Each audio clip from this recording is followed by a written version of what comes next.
You guys, I'm going to read the 7-Day Mental Diet. It's one of my favorites.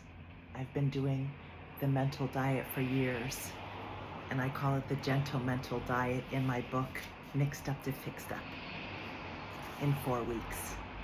So this is the 7-Day Mental Diet by Dr. Emmet Fox.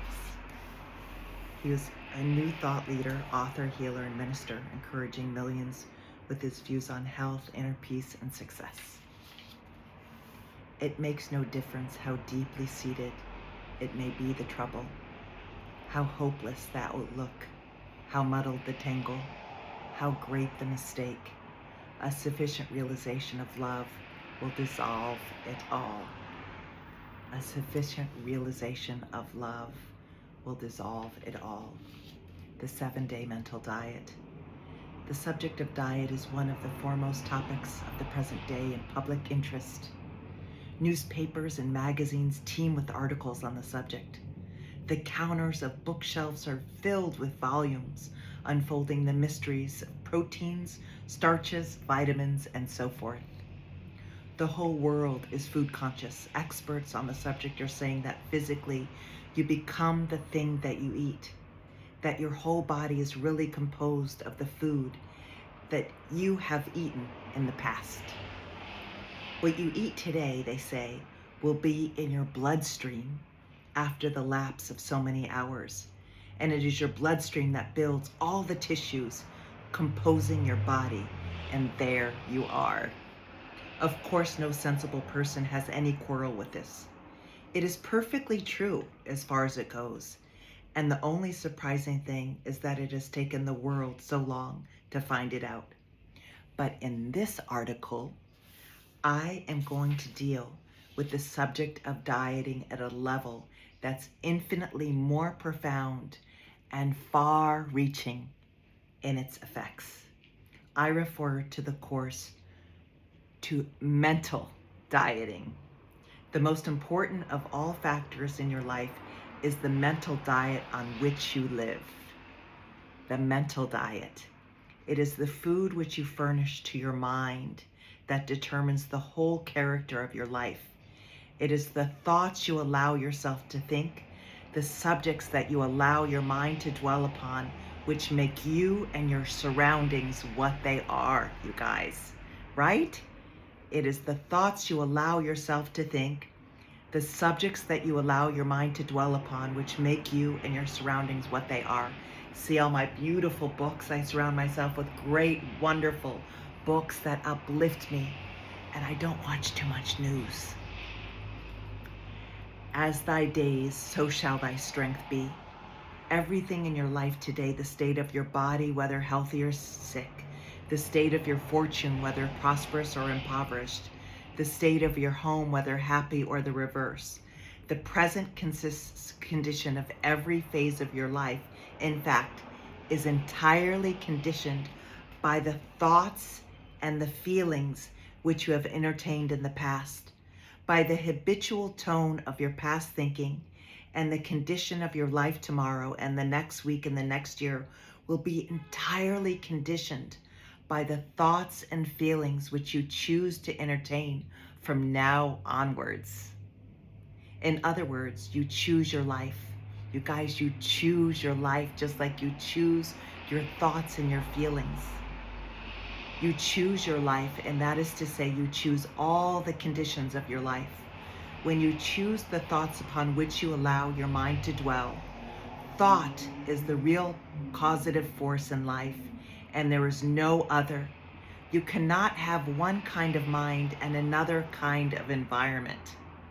This means that you cannot change your environment while leaving your mind unchanged, nor, and this is the supreme key to life and the reason for this article, can you change your mind without your environment changing too? This then is the real key to life. If you change your mind, your conditions must change too. If you change your mind, your conditions must change too. Your body must change, your daily work or other activities must change, your home must change, The color tone of your whole life must change, for whether you be habitually happy and cheerful or low-spirited and fearful depends entirely on the quality of the mental food upon which you diet yourself. It all begins with your thoughts. Please be very clear about this. If you change your mind, your conditions must change too. We are transformed by the renewing of our minds. So now will you see that your mental diet is really the most important thing in your life? Your mental diet is the most important thing in your life. And if anyone has taken my workshops, I give everyone a card. It's on my business card. The only thing you have to deal with are your thoughts. The only thing you have to deal with are your thoughts.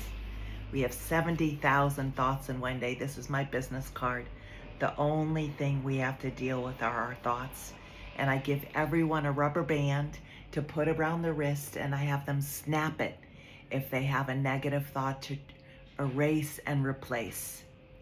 So this may be called the great cosmic law, and its truth is seen to be perfectly obvious when once it is clearly stated in this way.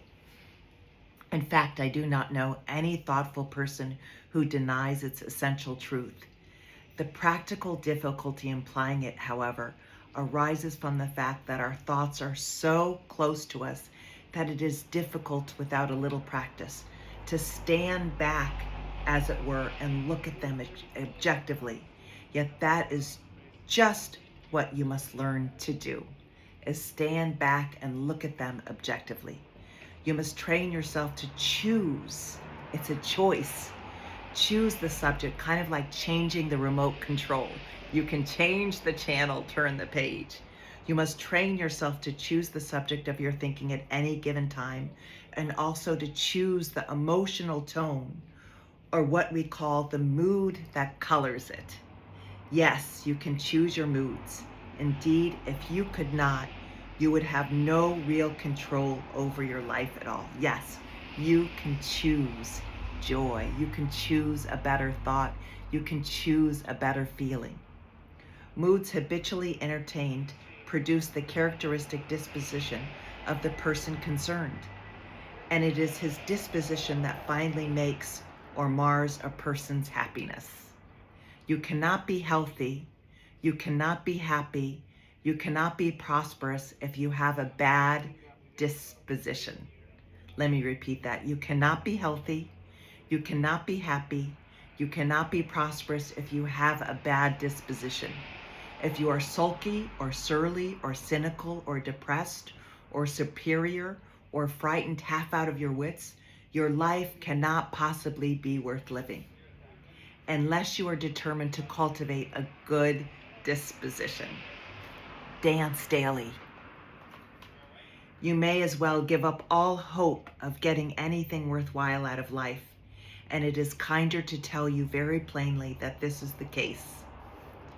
If you are not determined to start in now and carefully select all day the kind of thoughts that you are going to think, you may as well give up all hope of shaping your life into the kind of thing that you may want it to be, because this is the only way. In short, if you want to make your life happy and worthwhile, which is what God wishes you to make it, you must begin immediately to train yourself in the habit of thought selection and thought control. Become victorious rather than the victim, choosing a better feeling, choosing a better thought. This will exceedingly difficult for the first, it'll be exceedingly difficult for the first few days. But if you persevere, you will find that it will become rapidly easier. And it is actually the most interesting experiment that you could possibly make. In fact, this thought control is the most thrillingly interesting hobby that anyone could take up. You will be amazed at the interesting things that you will learn about yourself, and you will get results almost from the beginning. When I started it, people said, God, Susan, there's something different about you. You look different, you seem different, and my life became completely different. when I started to master my thoughts and my feelings. Now, many people knowing this truth make sporadic efforts from time to time to control their thoughts. But the thought stream being so close, as I've pointed out, and the impacts from the outside so constant and varied, they do not make very much progress. That is not the way to work. Your only chance is definitely to form a new habit of thought which will carry you through when you are preoccupied or off your guard, as well as when you are consciously attending to business. This new thought habit must be definitely acquired, and the foundation of it can be laid within a few days. And the way to do this is this. Make up your mind to devote 1 week solely to the task of building a new habit of thought. And during that week, let everything in your life be unimportant as compared with this. If you will do so, then the week will be the most significant week in your whole life. It will literally be a turning point for you. If you will do so, it is safe to say that your whole life will change for the better. In fact, nothing can possibly remain the same. This does not simply mean that you will be able to face your present difficulties in a better spirit. It means that the difficulties will go. This is the scientific way to alter your life, and being in accordance with the great law, it cannot fail. Now, do you realize that by working in this way, you do not have to change your conditions? What happens is that you apply the law, and then the conditions change spontaneously. You cannot change conditions directly. You have often tried to do so and failed, but go on the 7-day mental diet, and your conditions must change for you. This then is your prescription. For 7 days, you must not allow yourself to dwell for a single moment on any kind of negative thought. You must watch yourself for a whole week as a cat watches a mouse, and you must not in any pretense allow your mind to dwell on any thought that is not positive, constructive, optimistic, and kind. Thoughts that are not positive, constructive, optimistic, or kind. This discipline will be so strenuous that you could not maintain it consciously for more than a week. But I do not ask you to do so. A week will be enough, because by the time the habit of positive thinking will begin to be established, some extraordinary changes for the better will have to come into your life, encouraging you enormously, and then the future will take care of itself. The new way of life will be so attractive and so much easier than the old way that you will find your mentality aligning itself almost automatically. But the 7 days are going to be strenuous. I would not have you enter upon this without counting the cost.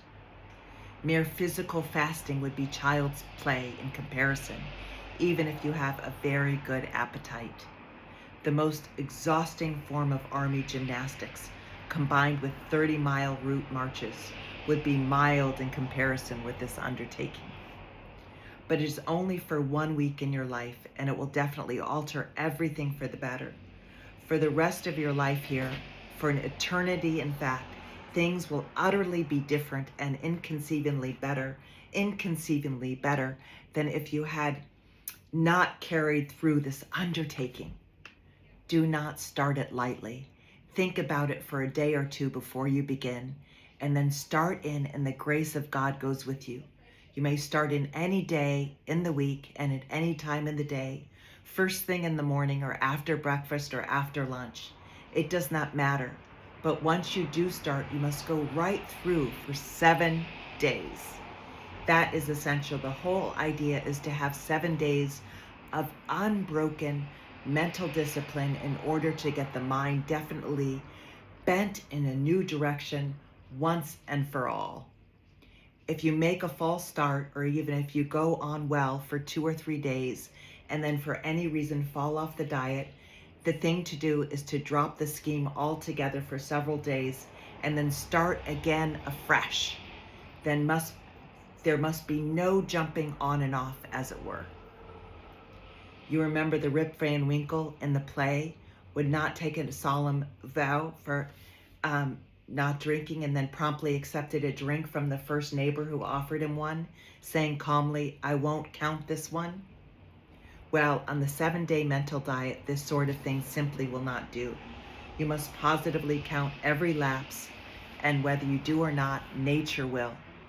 Where there is a lapse, you must go off the diet altogether and then start again.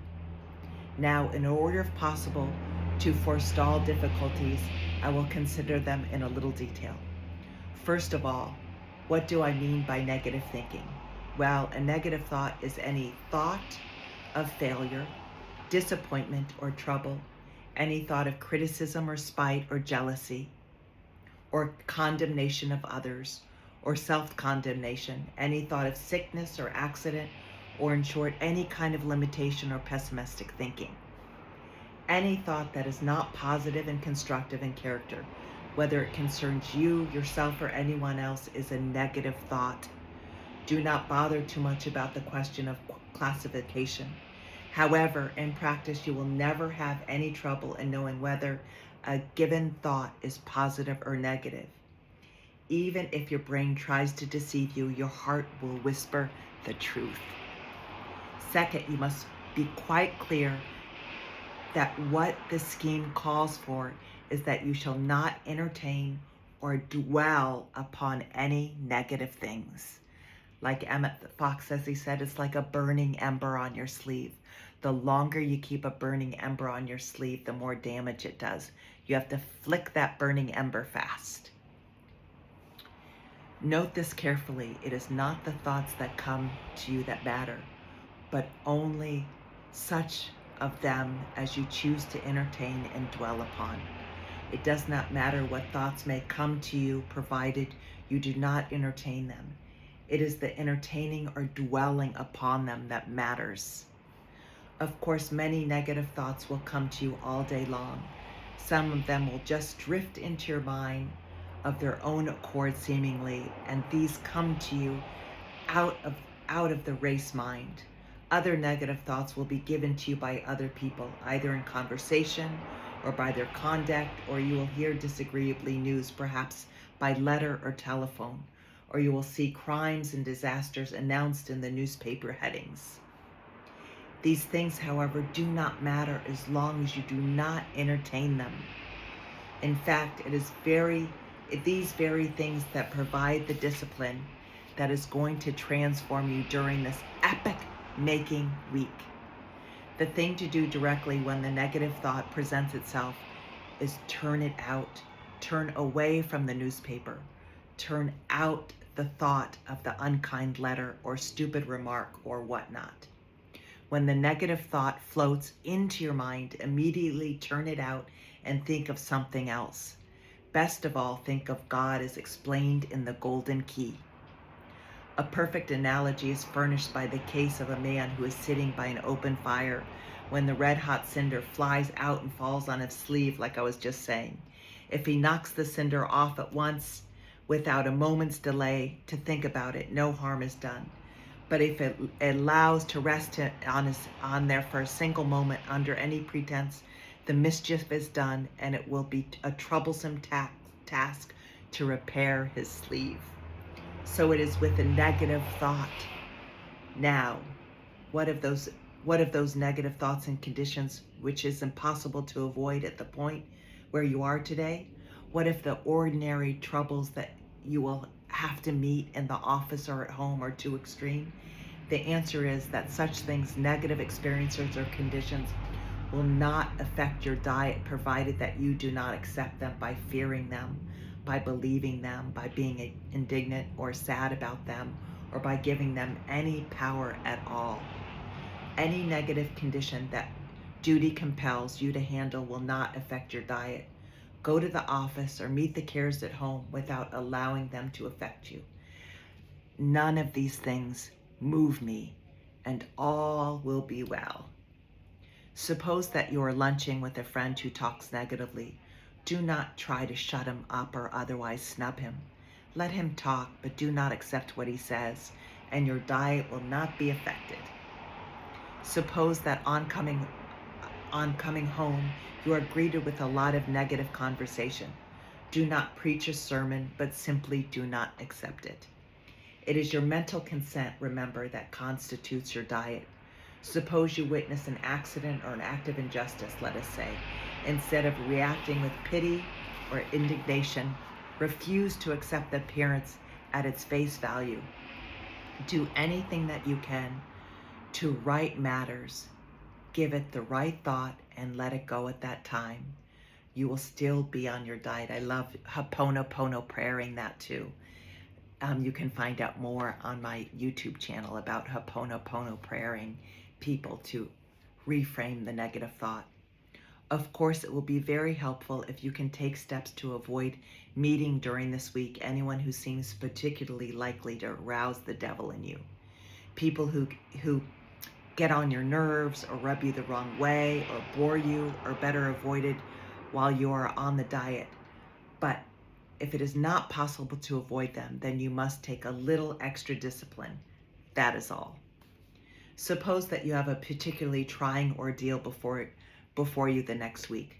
Well, if you have enough spiritual understanding, you will know how to meet that in a spiritual way. But for our present purpose, I think I would wait and start that diet as soon as the ordeal is over. As I said before, do not take up the diet lightly, but think it over well first. In closing, I want to tell you that people often find that starting of this diet seems to stir up all sorts of difficulties. It seems as though everything begins to go wrong at once, and that's normal.